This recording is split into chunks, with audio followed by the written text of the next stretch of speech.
Hello, kamar yadda kuke gani, bidiyon nan wannan zan yi shi ne akan yadda mutum zai withdrawing coins na shi daga cikin exchanger.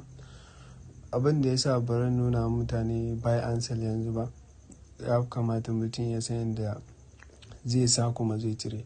So abin da yake faruwa shine idan kana so ka withdrawing ɗin abu daga exchanger ka shine za ka zo ka taɓa wurin wallet ta ƙasan nan akwai home, market, trades, futures and asset. Futures, so sai ka taɓa asset.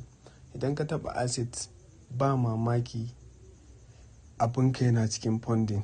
Misali abinka yana cikin funding, kamar yanzu ina da USDT a nan a cikin funding. To idan abin da yake funding nan nake so na withdraw shi, to ba zai fita ba sai na mai da shi cikin future, cikin spot. Wannan shine spot. So sai ka zo cikin funding sai taɓa transfer. After ka taɓa transfer sai ka juya shi, sai ka taɓa wannan funding ɗin ya koma sama, sannan spot yana ƙasa. A yanar za ka yi zaɓa gashi spot, wannan kuma funding.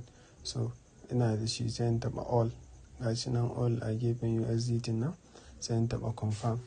To ya tafi cikin spot wallet ɗina.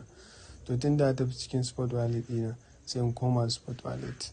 Idan ka zo spot wallet yana nan already, so sai ka taɓa withdraw. Ka taɓa withdraw. So a nan za ka kalla, ni na yana lissafi da euro ne, ba USD ba. So sai ka taɓa USDT gashi nan yana da guda 6. Sai ka taɓa shi haka. So zai nuna ma ka yi selecting ɗin ta ina za ka tura, internal ne ko kuma on-chain. On-chain yana nufin ta wallet address za ka tura. Internal yana nufin biggest to biggest. So sai ka selecting on-chain tunda outside biggest za ka tura first.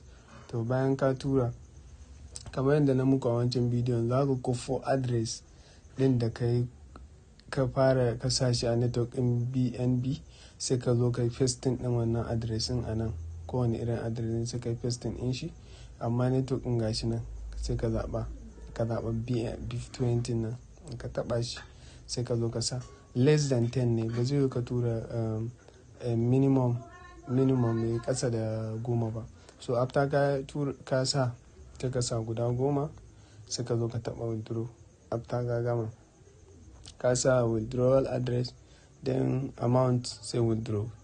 Zai verification na fuskanka ko kuma code ɗinka da Google Authenticator da ka seta akan biget ɗinka, sai ka taɓa withdraw direct zai cire abin da kake so ka cire a ciki.